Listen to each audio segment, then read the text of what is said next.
Boa tarde, Brasil. Boa tarde, comunidade metrológica. Estamos aqui em mais uma oportunidade inédita de fazer uma apresentação para vocês. É sempre uma grande satisfação encontrar o grande público aí através dessas ondas internauticas. Hoje mais um dia inédito na nossa existência nessa terra e vamos participar junto aqui, compartilhando um pouco do nosso conhecimento sobre medição de dureza. Especificamente hoje, a gente alterou um pouquinho o tema, né? O tema era sobre ensaio ROC, o ensaio universal. Nós passamos para as boas práticas na medição de dureza, que é um tema bastante aplicado, com várias dicas interessantes, e nós vamos versar sobre o tema nessa ocasião. Vamos lá. O que é dureza, né? Dureza é a resistência à penetração que um corpo tem por outro corpo, né? Nesse diagrama aqui, a gente consegue entender isso visualmente, né? Onde um corpo aplica uma determinada força e há a resistência do material. Essa resistência à penetração é o que indica se o material é mais ou menos duro, né? Se ele penetra com facilidade, é um material mole; se resiste, é um material duro. Isso está ligado intimamente à resistência à elasticidade do material, né? A dureza tem uma correlação muito forte com o ensaio de material, principalmente com o coeficiente de resistência e tração dos materiais.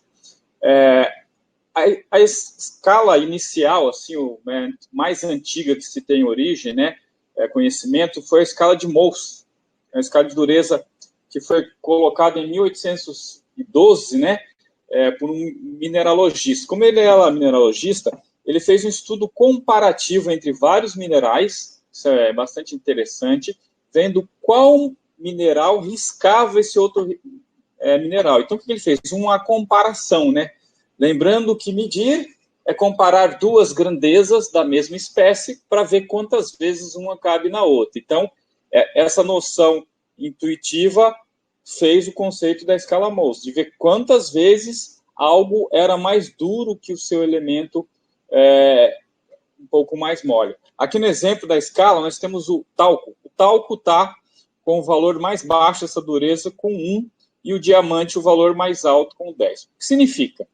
Que o talco ele é riscado pelo gesso, que é riscado pelo calcito, que é riscado, vou pular aqui para cima, pelo quartzo, que é riscado pelo topázio, que é riscado pelo corindo, que é riscado pelo vidro, que é riscado pelo diamante. Então, o diamante risca todos e o talco é riscado por todos. O diamante é mais duro que todos esses nessa cadeia de comparação. Então, essa noção intuitiva de comparação imperou por muito tempo nessa escala de Mohs, uma escala empírica, né, indo de 1 a 10. Depois foi desenvolvido uma série de outros ensaios, que são os ensaios conhecidos atualmente, né? Em 1900, Brinell desenvolveu um ensaio de penetração com formação, com indicação da escala Brinell, isso em 1900. Em 1907, o ensaio Shor, que é um ensaio de resiliência. Esse ensaio hoje é conhecido como ensaio de medir borracha, mas quando começou lá, ele era um ensaio também aplicado a metais, né? O Shor também era aplicado a metais, isso em 1907. Em 1919 foi desenvolvido o ensaio Rockwell, tanto normal quanto superficial, também um ensaio de penetração, né, onde se aplica uma carga que o penetrador penetra e conforma um material. Em 1925, o ensaio Vickers e micro Vickers, né, isso foi feito aqui em 1925.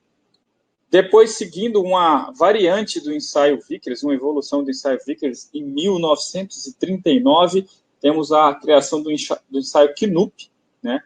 Que ele é uma variante porque ele usa o mesmo equipamento, as mesmas cargas, ele só usa um penetrador diferente, mais alongado, que se aplica muito bem em materiais coáveis, né? Tipo chumbo. Aquele que se aperta e ele escorrega, esparrama, tal. É um material fácil de entender, que é escoável. Em 1975, o ensaio Lieb de impacto ficou famoso por ser um ensaio portátil, de fácil aplicação na indústria e permite a mobilidade, que os outros ensaios são típicos de laboratório e não permite com facilidade mover o equipamento, né? Essas escalas, elas se dividem numa relação interessante de carga, de range de carga ou força, né? Normalmente, aqui no Brasil, a gente usa em gramas-força ou quilograma-força. Esse ábaco aqui, esse gráfico, ele está em Newton, né? Ele está em Newton, mas é fácil de fazer uma conversão rápida aqui. Então, vamos fazer a leitura do gráfico de cima para baixo. Aqui estão as cargas mais baixas, os ensaios que têm as cargas mais baixas são micro-Vickers, a famosa microdureza Vickers, cementação, tratamento superficial, tratamentos metálicos sobre uma superfície, média dureza com micro-Vickers, são gramas-forças, centésimos de grama-força às vezes.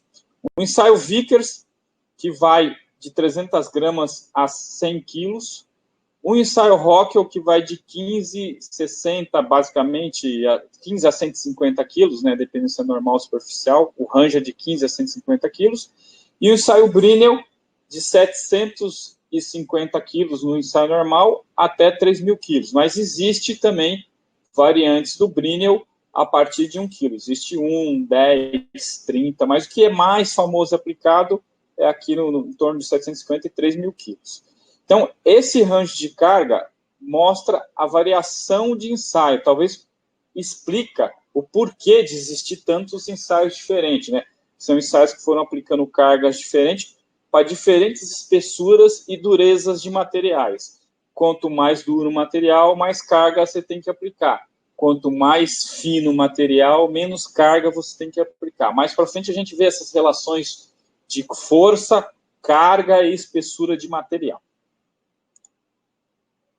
Os penetradores são uma componente bastante importante do ensaio de dureza também. A gente consegue entender aqui a sua configuração mecânica, né? Como é que ele é desenhado, qual é o seu design. O Shore é um penetrador pontiagudo ou um cone truncado, dependendo se é Shore A ou se é Shore D. Grosseiramente, o Shore D é para plásticos e elastômeros duros e o Shore A para plásticos e elastômeros moles.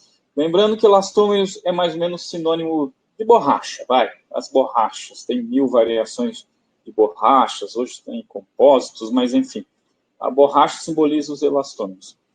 O penetrador Vickers, que é uma pirâmide, né, com faces iguais aí, a pirâmide de base retangular com faces iguais, de diamante, material nobre. E por que diamante? A gente viu na escala de Mohs. É o material mais duro que tem riscando aqueles outros. Então, por isso que se aplica o diamante.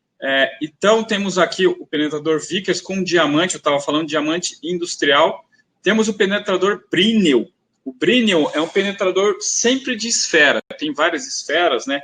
Esfera de 1 milímetro, 2,5, 5 e 10. São esferas cravadas num corpo com uma capa que fixa a esfera, que é a estrutura de um penetrador. O Knupp é bem parecido com o ensaio Vickers, o formato penetrador, só mais alongado, como eu já disse. E o Rockwell, a gente tem o penetrador esferocônico, esse mais à esquerda, né? E temos também aqui, mais à direita, e aqui à esquerda eu tenho o penetrador de esfera. Diferente do Brinell, que é notado em milímetro, esse penetrador de esfera Rockwell, ele é notado em milímetros, né? Diferente em polegadas. E qual é o ensaio de dureza que você vai utilizar segundo esses vários materiais? Imagina a situação, você se confronta aí com chapas metálicas do material de latão ou bronze, um bloco de motor que pode ser de aço ou alumínio fundido, um viabrequim tratado, né, um disco de freio que é usado na base do atrito e do desgaste, né, molas que têm a característica da flexibilidade. Você tem todos esses materiais diferentes e você tem que escolher qual é a aplicação que você vai ter, né? E como fazer isso. Vamos discutir um pouco esses métodos, né? A primeira coisa para selecionar um ensaio de dureza é você trabalhar consultando o desenho, né? Por incrível que pareça e mais óbvio que isso pareça, os desenhos muitas vezes não traz essa anotação. Lembrando que o desenho é um projeto que deveria especificar todas as características para a fabricação daquela peça. Mas muitas vezes em dureza não vem a anotação correta, né? A anotação normalmente padronizada, normalizada a unidade de dureza, né, aqui HR de Rockwell, Rockwell C, e a carga, né, carga de ensaio. Seria mais completo ainda se tivesse o tempo de ensaio, e para algum tipo de ensaio, até a notação do penetrador, né? No caso do Rockwell, quando você diz Rockwell C, já indica que é um determinado penetrador. Aqui, a gente pode considerar como um valor nominal, né? 50 Rockwell C. E aqui um exemplo com Vickers, que você tem HV 550, que é 550 unidades de dureza Vickers, hardness Vickers. E qual ensaio de dureza utilizar, né? A gente pode começar pelo material, uma análise preliminar, se eu não sei nada sobre o assunto. Bronze, latão, aço, já nos traz uma indicação de que, para que dureza eu vou. Intuitivamente já tem uma ideia, o aço é mais duro, o bronze é mais mole, o alumínio mais mole ainda, você já tem uma ideia pelo material. Segundo, pela forma da peça, se são peças robustas, pequenas, se vai precisar fazer preparação de corpo de prova, embutir ou não, isso já dá uma indicação de ensaio também. E segundo a aplicação mesmo, se é solda, se é cementação, se é nitratação, se são processos de tratamento térmico já conhecidos. Aqui existe um guia prático para a seleção de ensaios, que ele mostra a correlação de várias possibilidades de materiais, né? Primeiro, materiais, embaixo de formas e as suas aplicações com os ensaios. Vamos pegar um exemplo, tentar pegar um exemplo conhecido. Vai. Rebolo abrasivo, né? A gente segue a tabelinha aqui.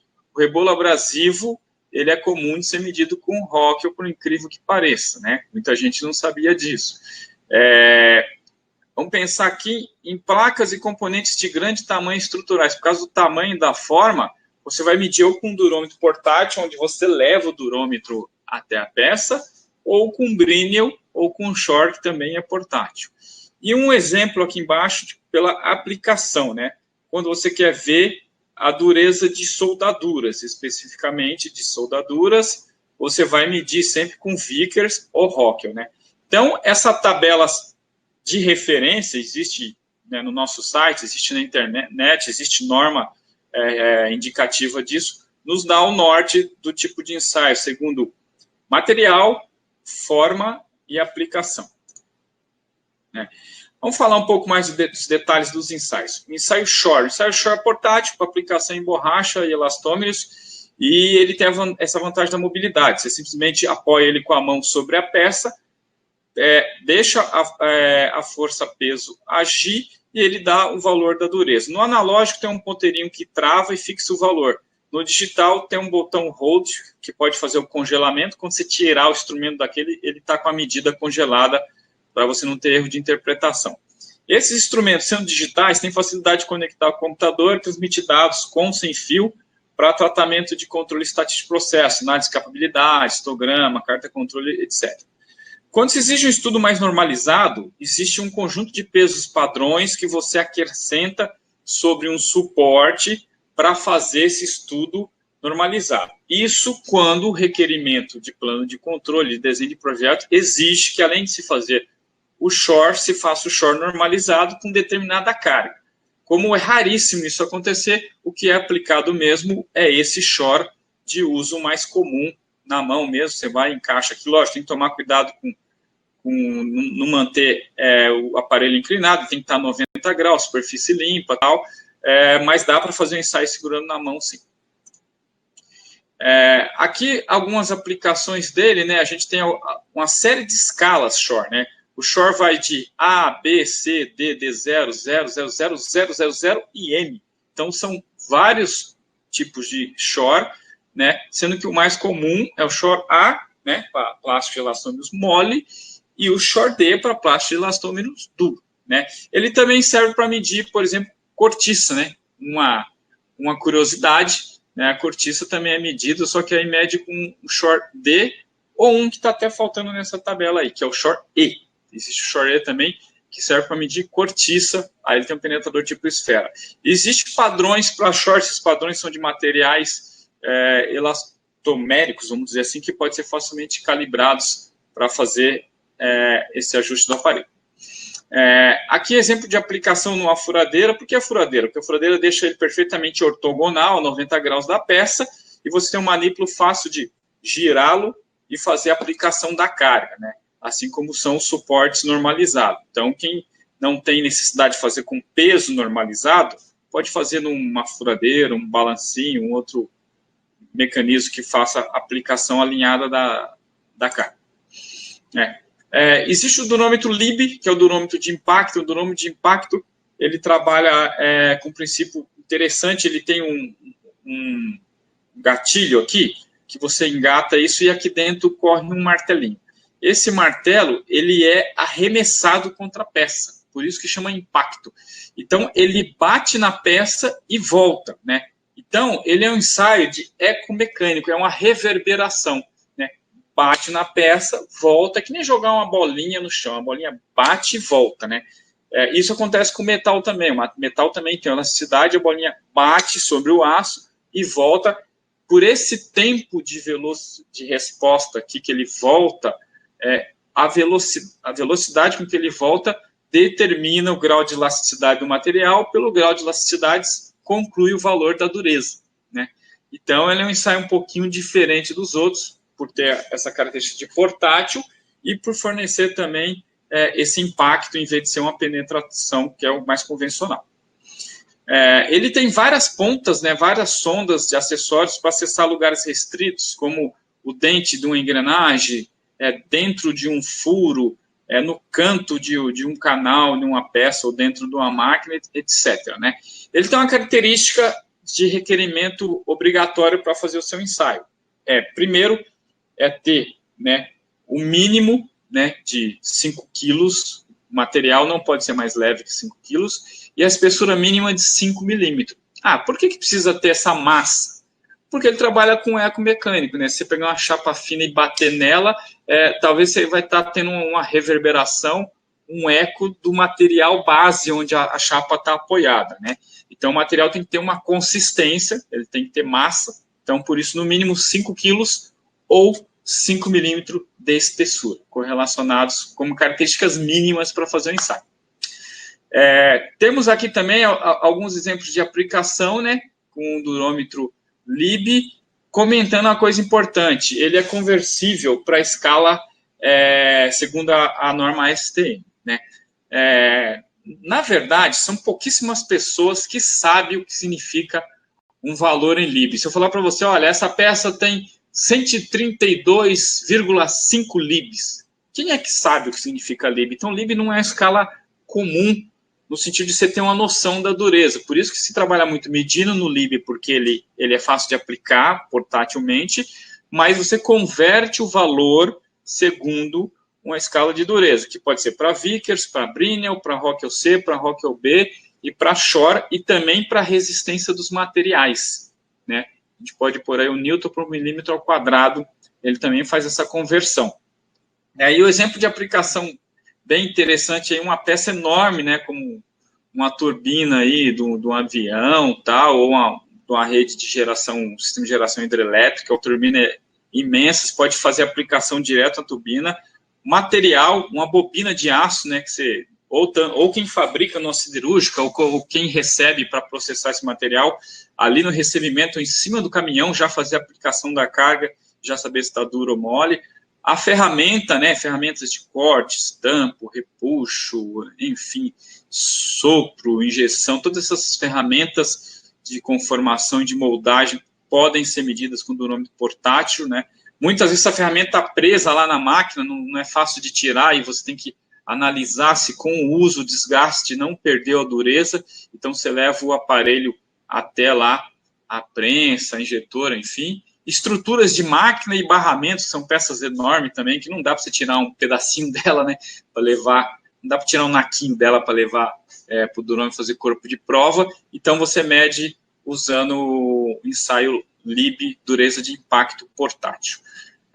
Passamos agora para o ensaio Vickers, né, e micro Vickers, que são irmãos, né? A diferença é o range de carga, que o micro Vickers trabalha com menos de quilo, o Vickers trabalha com mais de quilo, né?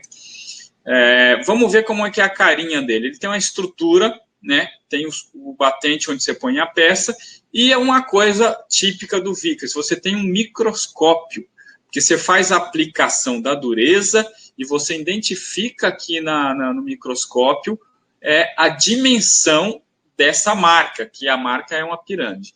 Antes de fazer o ensaio, é muito importante confirmar se o batente está perfeitamente plano, livre de rebarba, bem assentado, né, aqui no corpo onde ele é assentado.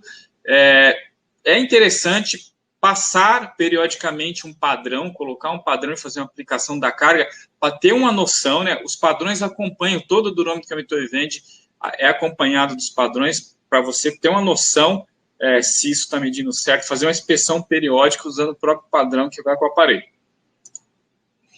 É muito associado ao ensaio Vickers, principalmente o micro Vickers, o uso do corpo de prova. Esse corpo de prova deve ser embutido numa resina, né?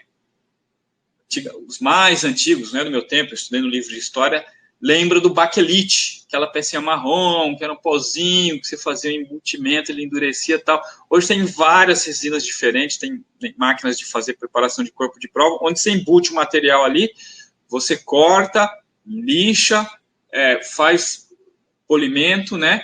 E aí você revela o contraste, dependendo do material, tacando com ácido, e após a preparação desse corpo de prova, você fixa num dispositivo adequado, para ter a máxima precisão do ensaio, e aí você leva ele até o durômetro, né? Por que ele precisa ser preso num corpo de prova? Várias razões. Uma, para não se mexer, né? Outra, é um corpo de prova, né? É um pedaço de material leve, né? Para não se mexer. Outra, para ficar perfeitamente plano, né? Eliminando erros de ondulação e rugosidade, erro macro e micro geométrico. Então, você faz esse processo para deixar ele perfeitamente plano. Por isso que você chega até o ponto de lapidar, né, o corpo de prova. E sempre deixando ele a 90 graus, né? Não pode ser um corpo de prova não paralelo. A parte de baixo, onde vai apoiar sobre a mesa do durômetro, tem que ser paralelo à parte de cima, né? Quanto de paralelismo? Tem uma grande neurose com isso. Se for um corpo de prova de uns 50 milímetros, se você deixar um décimo, 5 centésimos de paralelismo, está bom, entendeu? Não tem drama com esse paralelismo, mas precisa ser bem feito o corpo de prova. Estou falando que 5 centésimos tem drama, porque a gente aqui trabalha com milésimo, com uma coisa corriqueira, né, pessoal? É o tipo de percepção de escala que a gente tem. É muito importante nele você ter a correta seleção da lente, porque ele trabalha com ampliação, né? Você vê uma imagem ampliada e seleciona as várias lentes que existem ampliações que vão de 100 a 1000, dependendo do aparelho, até 2000 vezes, você vai selecionar um jogo de lentes para essa correta aplicação. O que dá para intuir? Quanto mais duro o material, mais resistência ele tem à penetração, voltando lá no fundamento do conceito. Se ele tem mais resistência à penetração, a impressão, aquela marquinha que ele faz, ela é menor. Se ela é bem menor, né, se eu usar uma carga ali de 200, 100 gramas força, fez uma marca bem pequenininha, para enxergar você tem que ampliar mais, e por essa lógica você vai usar uma lente com ampliação maior, né? Aqui a gente visualiza aí a marca, né, a penetração do ensaio Vickers, uma penetração bem feita, né, com os lados iguais, equiláteros, bem distribuída, diferente de uma penetração disforme, onde você distorce as diagonais. O cálculo da dureza é você medir a primeira diagonal, a segunda, e levar isso a uma forma que considera a área. Se tiver deformado, com certeza vai dar uma medição imprecisa, né? Essa deformação não pode ser muito maior que 5% do comprimento aí da diagonal que você está medindo. Né? Aqui um exemplo de uma imagem bem clara, né? Que é uma imagem boa para você obter a medição ótica e ter o resultado da dureza, e uma imagem opaca, desfocada, suja, pode ter resíduos, óleos na superfície que dificulta a medição. Então, quanto mais bem focada e mais limpa a imagem, tanto a ótica do aparelho quanto o corpo de prova limpo, você vai ter maior nitidez para fazer essa medição com bastante exatidão. Né? A seleção da carga implica muito em conhecimento da espessura mínima. Por quê? Se você aplica uma carga muito grande, você pode estar aprofundando demais a penetração e não tendo resistência. Esse é um exemplo de uma carga ideal. Você aplicou uma carga e manteve aí uma parede para, né, ter resistência na medição. Se você aplica uma carga muito grande numa peça muito fina, no limite, essa penetração pode perfurar o corpo de prova. E mesmo que não perfure o corpo de prova, ela pode aprofundar o suficiente para não ter resistência no material. E você vai estar pegando o valor desse material com o material base. Que resultado? Você vai estar medindo a mesa do durômetro e provavelmente pode até danificá-lo fazendo uma marquinha lá no durômetro. Então, é bem importante entender essa questão da seleção da espessura mínima do material. Existem várias fórmulas para isso, né? Aqui um exemplo aqui de cálculo, né? No caso 700 HV03. 700 é a unidade de dureza, 0,3 são 0,3 kg força ou 300 gramas força, que foi a carga de ensaio. Quando você aplica isso em um determinado material, o comprimento da indentação que ele fez foi de 28 micron, né? Esse comprimento, né?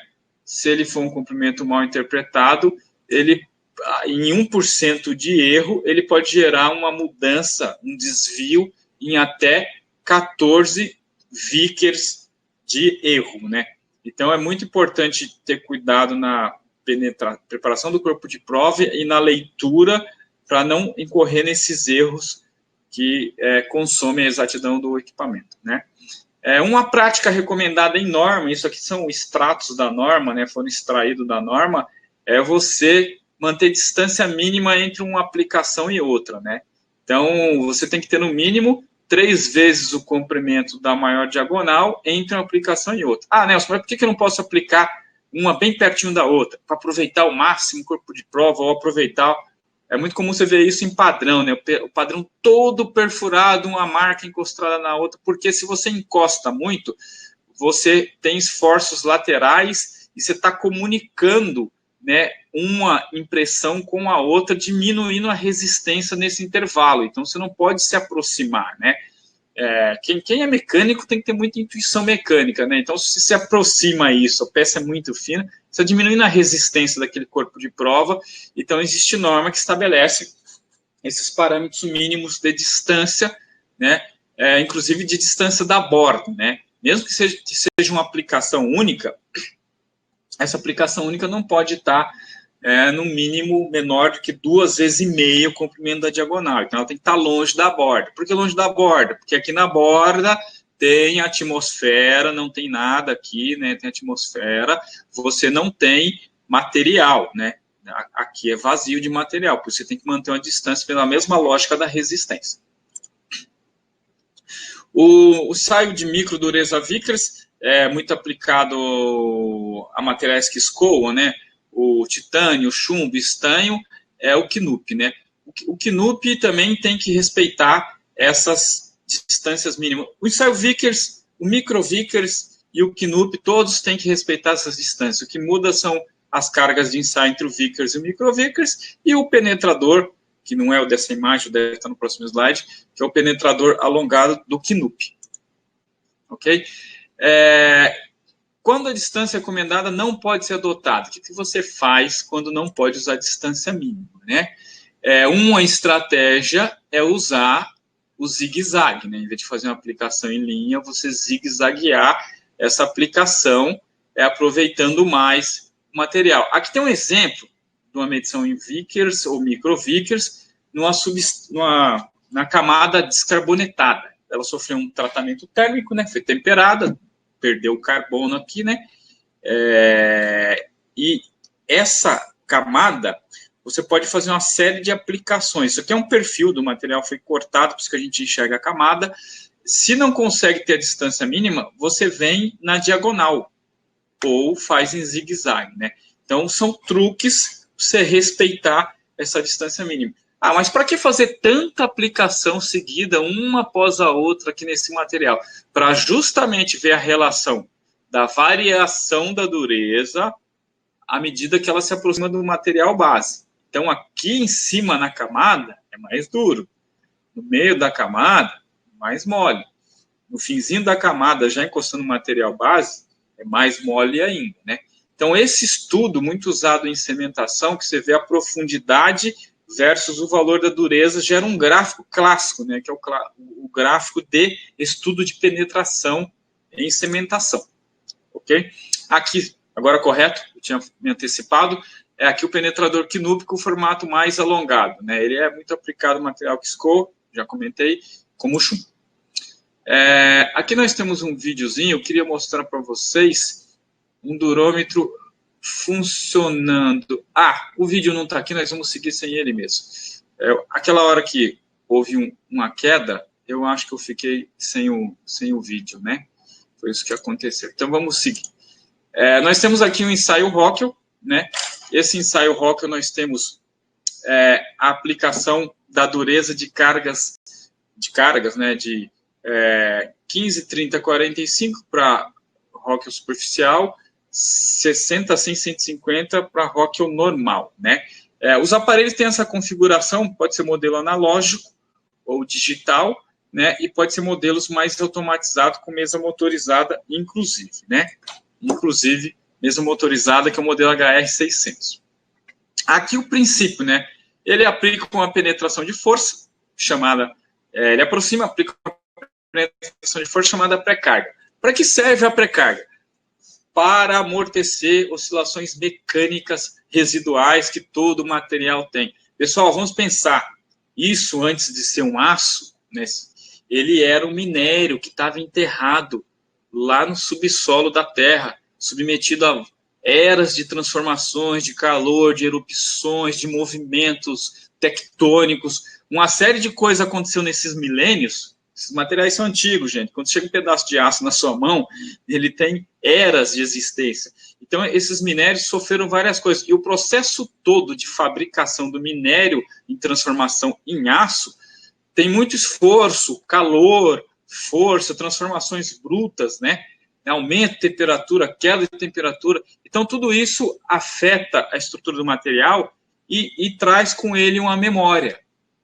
Por incrível que pareça, o aço não tem cérebro, mas ele tem uma memória.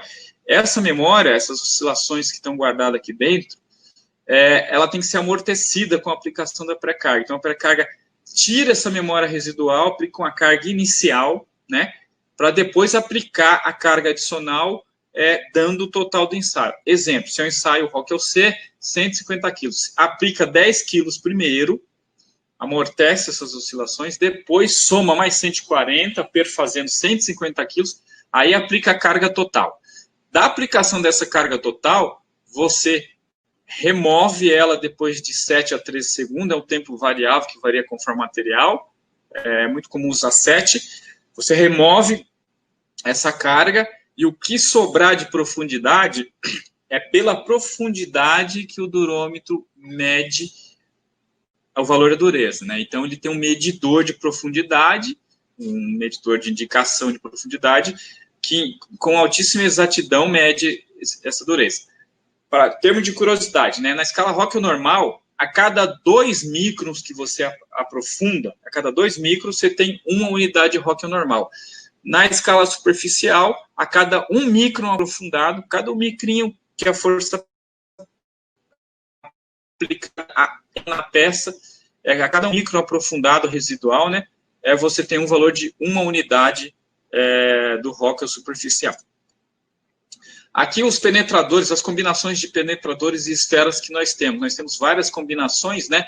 Nós temos Rockwell A, B, C, D, temos praticamente o vocabulário todo, até Y, de escalas possíveis. O que é mais comum?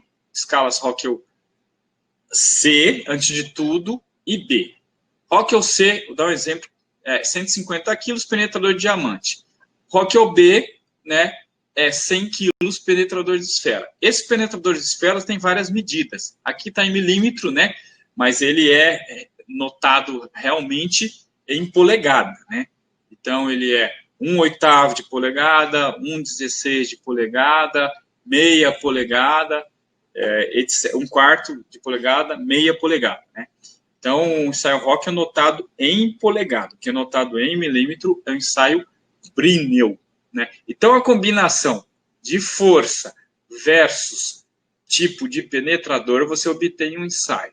Vamos dar uma olhada aqui nos ensaios superficiais, né? O ensaio superficial é aquele para metais finos e camadas, né? Não tão finas, né? A ponto de ser menor que milímetro, que aí seria microvírico. Até chapas, se for dura de 6, 7, 8 décimos, dá para medir com róquia superficial. Mais fina que isso é realmente tema, é matéria para o ensaio Vickers, né? Ou micro Vickers. Então, vamos pegar um exemplo, né?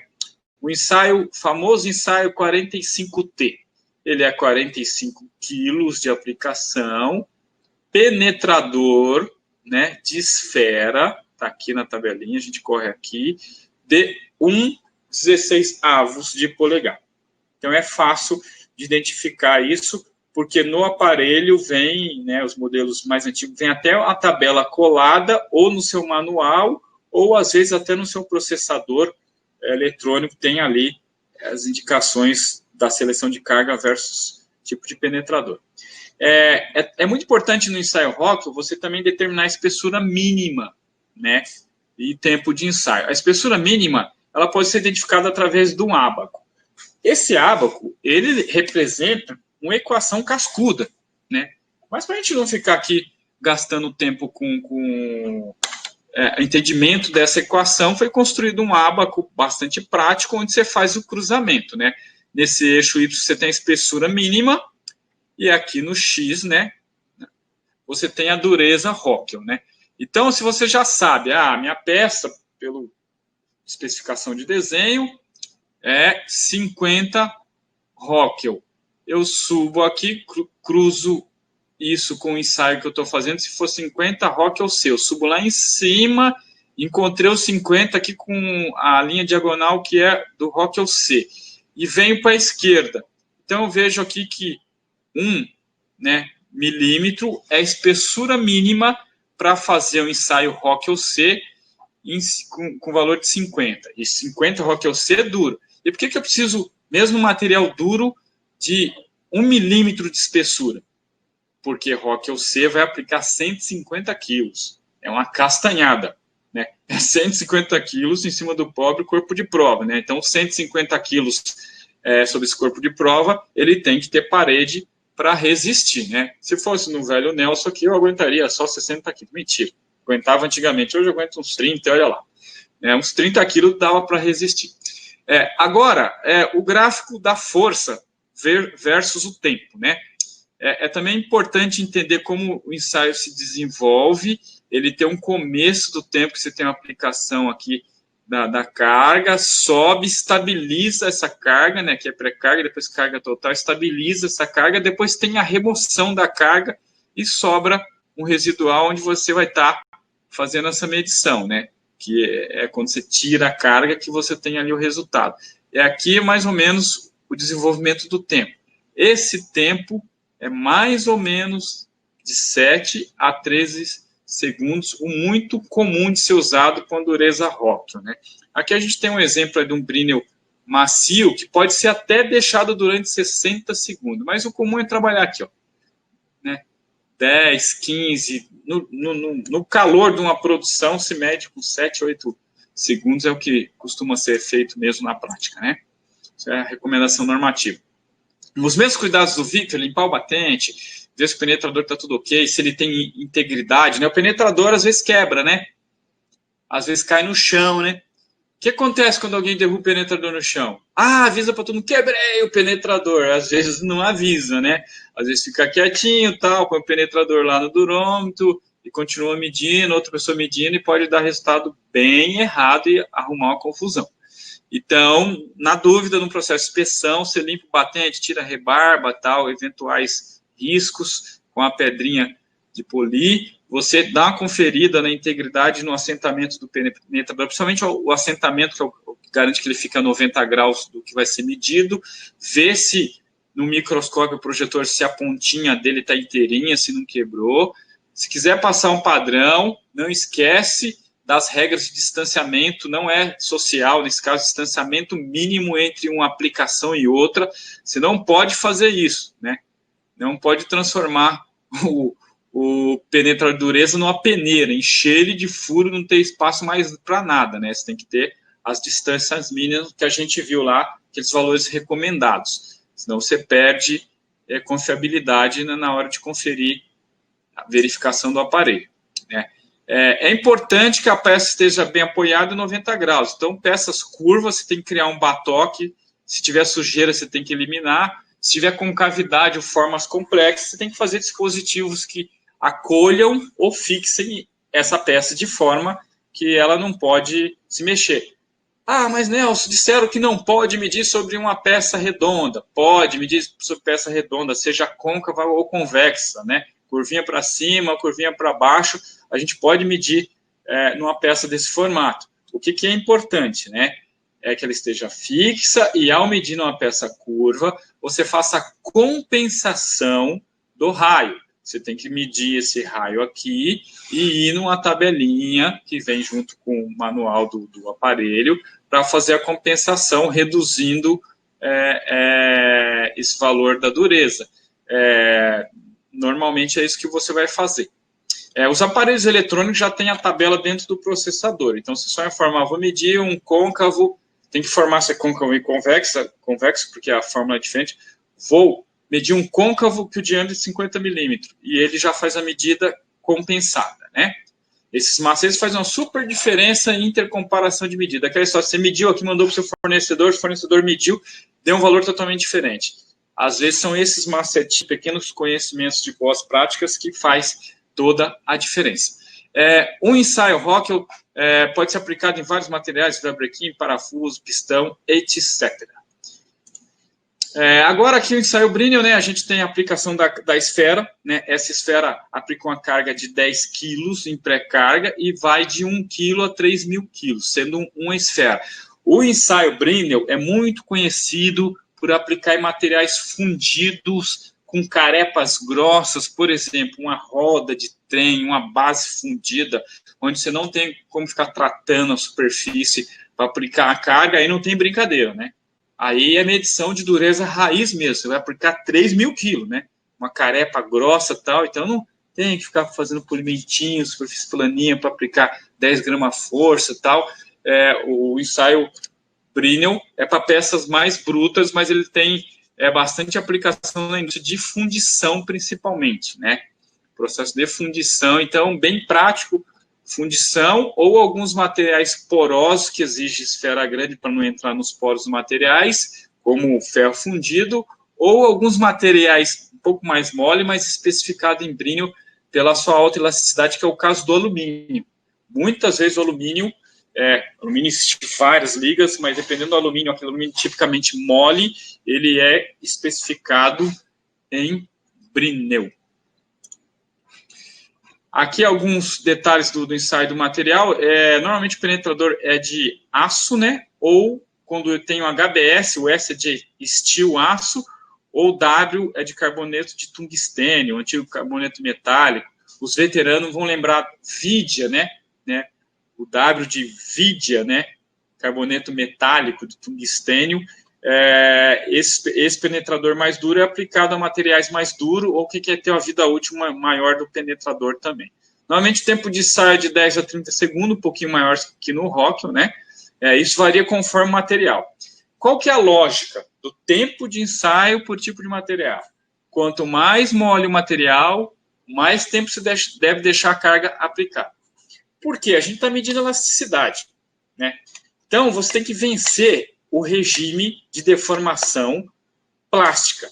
Quando você aplica uma força, essa primeira deformação é elástica. Quando você tira, ela volta, né?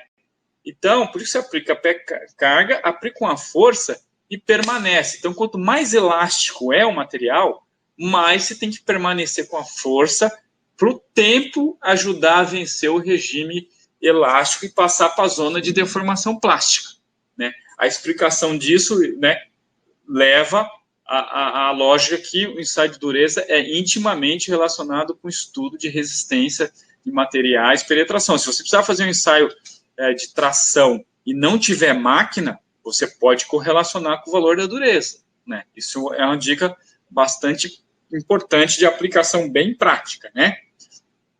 Vamos lá, passando para outros detalhes Mas o ensaio brilho pode ser feito também no durômetro Rockwell. Pessoal, que interessante. Por que pode ser feito no durômetro Rockwell?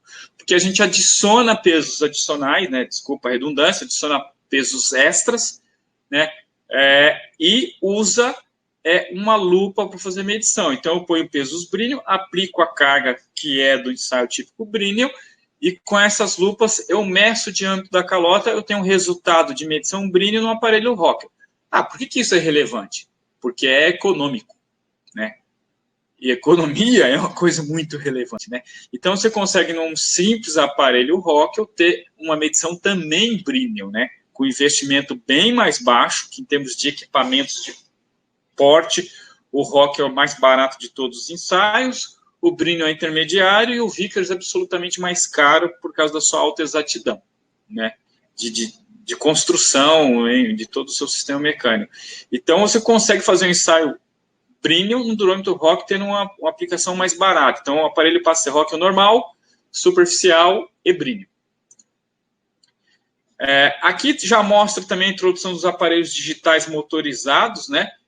Esse tem a coluna automática, esse além da coluna automática, ele tem um grande vão para peças grandes, e você pode ter aqui uma mesa motorizada que aplica em automação, né? Eu fico devendo, eu ia mostrar o vídeo para vocês, mas quando eu tive aquele probleminha técnico, o vídeo acabou sumindo. Se eu for procurar aqui, vai perder muito tempo. Vamos seguir em frente, né? Essa carinha do aparelho digital, e aqui o vídeo que eu já me desculpei antes de ele aparecer. E aqui, pessoal, chegamos finalmente ao fim da apresentação. Por incrível que pareça, lá se foram 1 hora e 12 minutos. Eu nem percebi passar esse tempo, mas conseguimos fazer um apanhado geral sobre esse importante ensaio de dureza. Abordamos aí dureza Rockwell, dureza Vickers, Brinell, Shore, Lieb. Então, numa única pincelada, vocês tiveram aí uma noção completa do que é a medição de dureza e os seus cuidados fundamentais, né? É muito interessante saber que a Mitoy mantém uma grade de cursos e treinamento. Esses cursos abordam todos os temas da metrologia: dureza, rugosidade, medição tridimensional, GDIT, metrologia básica, controle estatística, várias técnicas de laboratório, de atendimento à ISO 9000. Então, a gente tem uma grade bem completa de cursos. Veja em nosso site essa grade de cursos. E lá também tem um curso de dureza. O curso de dureza é 3 dias básico, mais 3 dias avançado. Então, aqui nessa pincelada, a gente conseguiu passar uma noção geral aí, em um pouco mais que 1 hora. Deixo aqui o meu contato, né? nelson@mitoyo.com.br, sempre à disposição de vocês. Telefoninho do Nelson, 972032953, 24 horas por dia. Se eu estiver dormindo, o meu robô, o Nelson Rob, faz o atendimento automático. Eu estou sempre à disposição de vocês. Canais do YouTube, Facebook e do Instagram, quem gosta de foto bonita, né? E de conteúdo tecnológico, temos várias publicações lá em todos esses canais, com destaque às fotos no Instagram. Pessoal, fico à disposição. Eu vou desligar a minha câmera, mas eu fico mais um pouquinho por aqui, né? Quem tiver dúvidas, podem mandar questões no nosso chat ou no meu e-mail, WhatsApp, etc. Foi um prazer. Fiquem com Deus. Um grande abraço, pessoal. Obrigado por tudo. Até a próxima. Tchau, tchau.